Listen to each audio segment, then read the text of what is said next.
Hey everyone, Connie here, and welcome to my blind reaction to My Little Pony Friendship is Magic, Season 8, Episode 7.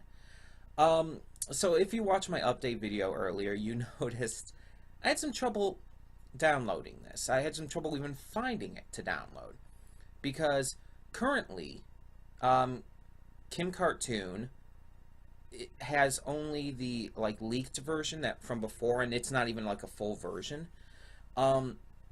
And that's not even where I normally get it. See, where I normally get the episodes are from Dailymotion from this person named Spaz. But apparently he's been really behind for the past couple episodes, and it's he just hasn't been getting them up or something, because I've been unable to find them, and even Equestria Daily, which normally would link to him, isn't linking to him. They link to some Mega link. You know, the website Mega and all. But yeah. I did get it download. I used the Mega link and all. And before you say anything, no, I do not know pretty much anything. I've seen the first split second of the episode just because I had to check whether or not the audio was messed up or not. It's just basically one little thing. It doesn't tell me what the episode's gonna be about at all. But yeah, it's basically just Twilight saying Princess Celestia. That's it. I don't know the context behind it. I don't even know if she's talking to Princess Celestia. I just know she says the words. But yeah, basically I had to check it because the original file that I found on Dailymotion from someone else was pitched up. And I noticed that because I, again, heard the Princess Celestia part before I was able to pause it. And I checked a few others on there, and every single one was pitched up. And it's unwatchable for me in that kind of situation. I cannot watch it like that. So, yeah, I just went with the Mega link eventually. That was kind of my last resort.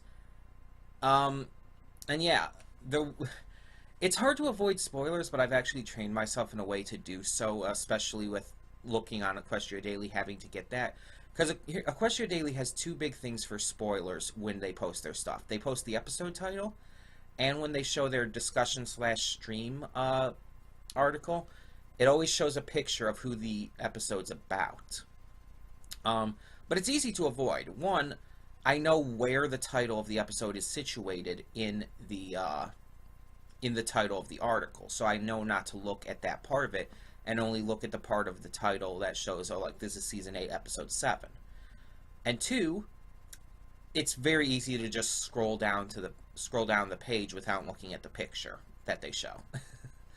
So luckily I was able to avoid that. I know nothing about this episode going in, and that's how I prefer it, because honestly it leads to the best reactions and just the most genuine thoughts on the episode. So we're gonna get into this because I'm really excited for this, and plus I do want to be able to get to some other stuff as well. Plus it's currently late, and because of all the trouble I had getting this downloaded and everything, and I just woke up really late today, just for various reasons. Either way, we're going to get to this, so when the screen fades to black, pause this redirect and go to the description below. Follow the link to the reaction, and after you watch it, come back here to the redirect and resume play. Because after it fades to black and then fades back in, everything from that point forward will be my afterthoughts and will contain spoilers to the episode. So that being said, thank you so much for tuning in today, and I'll see you at the reaction. Okay, and we are back, and we will begin with spoilers in 3, 2, 1, now. Okay, so that was an episode. Oh, who am I kidding? That was amazing. Seriously. I can't even pretend, I can't even act like that was anything but amazing. It was a fantastic episode, gave great development and characterization to Celestia, and just showed this just really fantastic side to her. Seeing her struggle to act and even to understand acting, it gives this new appreciation for a character that really began last season. Last season, we started to get more development on Celestia, something we've wanted for years. Something we've wanted for, honestly, I'd say most of the series. she's always been so underdeveloped as a character and so just lacking. And I've never understood because of it why so many people can call her best princess or really like her as a character. It's like, I don't know, maybe that's just me, but I've always found her just, again, lacking. And because of it, I've never been able to view her as anything more than just slightly entertaining. But starting last season, when we got some more to her with stuff like episode 10, which developed her relationship with Luna and how she acted and reacted to certain stimuli, how she just thought more along the lines, and various things like that. And then now we get this, and it builds more on her. One, that she really likes plays, and that she's always wanted to participate in them in some way, even from fillyhood, basically, and that's big development for her. It gives her something that she's been passionate about, that we never knew before, but it's a big deal. We had some continuity with Fluttershy playing Celestia again. Again, that was from testing 1 2 3, when Twilight was taking Rainbow Dash over the Ponyville, and they were talking and all. We saw that through that there was all this stuff going on down below that she was subconsciously paying attention to learn about the history of the Wonderbolts. And one of the things in there was Fluttershy dressed up as Princess Celestia. It was kind of this noticeable thing that even got quite a bit of fan art, if I remember correctly. And to see that kind of return for this play, and to see Fluttershy play Celestia again, and everything was fantastic. And to see how far Fluttershy has come from having stage frights in the past. Also great continuity with her. Like, Fluttershy has had some of the best development in this show, without doubt. She's not my favorite character. She was my first favorite, but she's kind of lessened a little bit. Not in terms of her quality. Her quality's actually gone up, but other characters have just taken her place, you know what I mean? But yeah, it's just, I do still love her character, and I love the development and growth she's got and how it's shown here. Twilight, I understand her fall here, her issues with running this and telling Celestia the truth because of how much she looks up to Celestia. Yes, Twilight's learned a lot throughout the years, and I'm sure some people are going to complain, oh, Twilight should have known this before, that she should have already known this lesson, and yes, that is true. But the situation changes things. Because it's Celestia, and because this is something that she now knows Celestia has been passionate about, and because of all the other circumstances that have occurred with Rainbow Dash telling everyone about the play and everything, there's so many reasons connecting together that caused Twilight's stress levels to grow and caused her overall expectations for this to be a lot higher. I mean, if all of those situations hadn't occurred, it would have been a lot easier for her to tell Celestia about this. Heck, I mean, even the idea was brought up. Just cancel the show. Nobody knows about it. Only Rainbow Dash had started to tell everyone, and she didn't know what was going on initially. She didn't know about all of these troubles because she was out telling everyone, so it's not her fault either. But yeah, the point is, Twilight's issue here, Twilight's struggle, her conflict, that's the word I was looking for, it's believable because of the circumstances and situations in which this took place. Even after all of these seasons, after 7 seasons and 6 episodes of season 8, it's believable. Yes, she should have learned this lesson before, and she probably did, but all in all, the situation was different, and it still made it realistic for her character and for the development of this show. The other characters were kind of just supporting roles. Starlight, AJ, Spike, all of them, and they had varying degrees of importance. And that's great. It's great that they had varying degrees of importance. Like Applejack was obviously more important than, say, Starlight. But they all felt natural because of, again, the situation, the context of the episode. They felt like they belonged in this instead of like last episode where it felt like Twilight was shoehorned in just to have Twilight in there. And even after watching it multiple more times, last episode, I do still enjoy the episode. And even Twilight's parts. Twilight is still adorable and hilarious in it. But she still should not have even been in it. And I still stand by that. I still feel that it was wrong to have her in there. I feel it was wrong to treat these CMCs still like just little children, even though they've grown up so much and can take care of themselves perfectly fine now. But I'm not going to get into all of that here. The point is that, unlike last episode, all of these characters who were in here felt like they belonged in here. They felt like they had a role to play, like, and that they just made sense in their varying degrees of importance.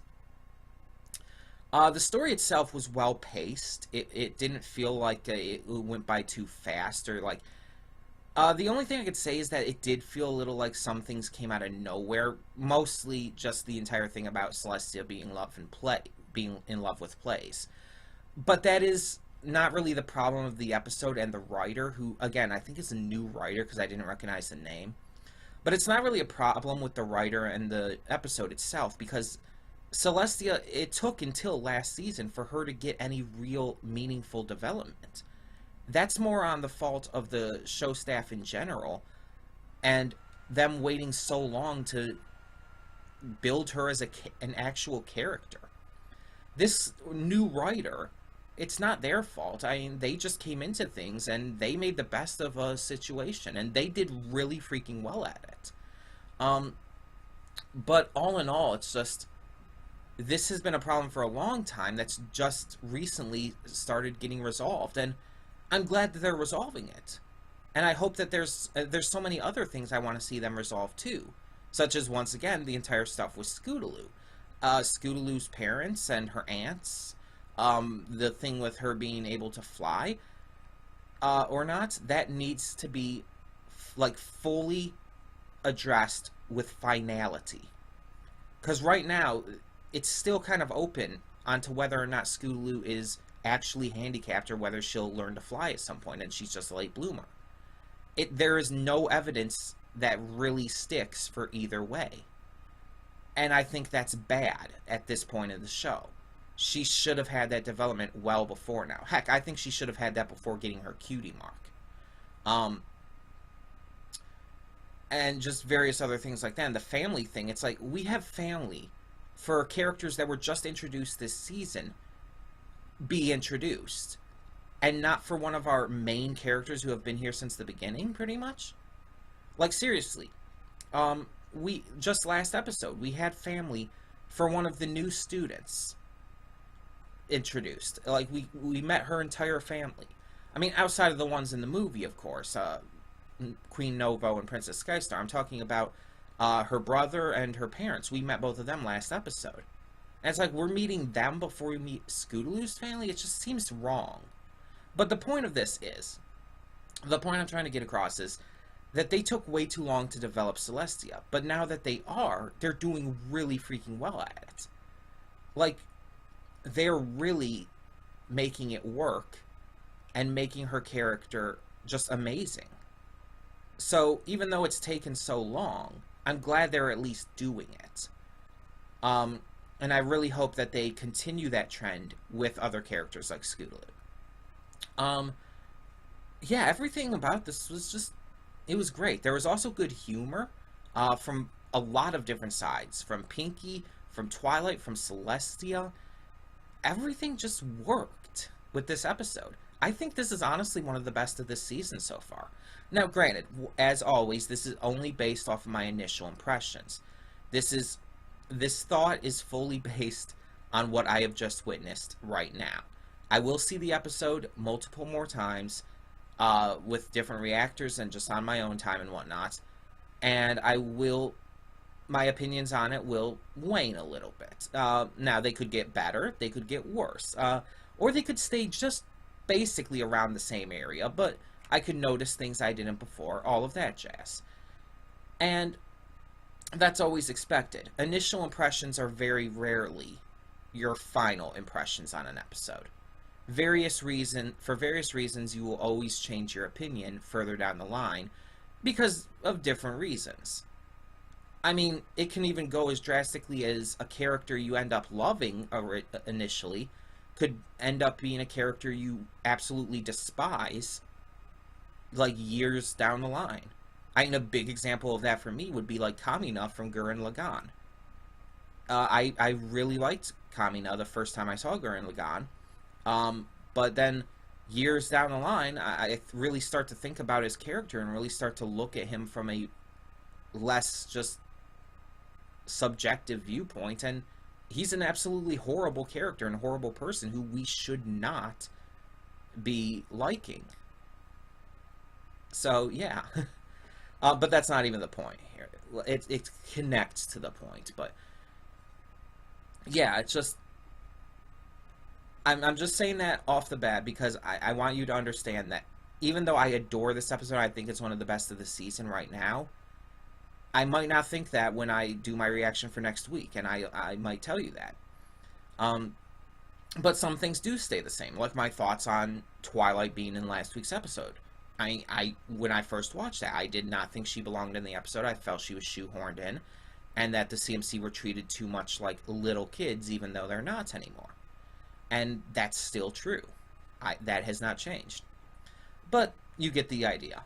So, thank you all so much for tuning in, and I want to hear your thoughts. Tell me what you thought of Celestia's new development in this episode.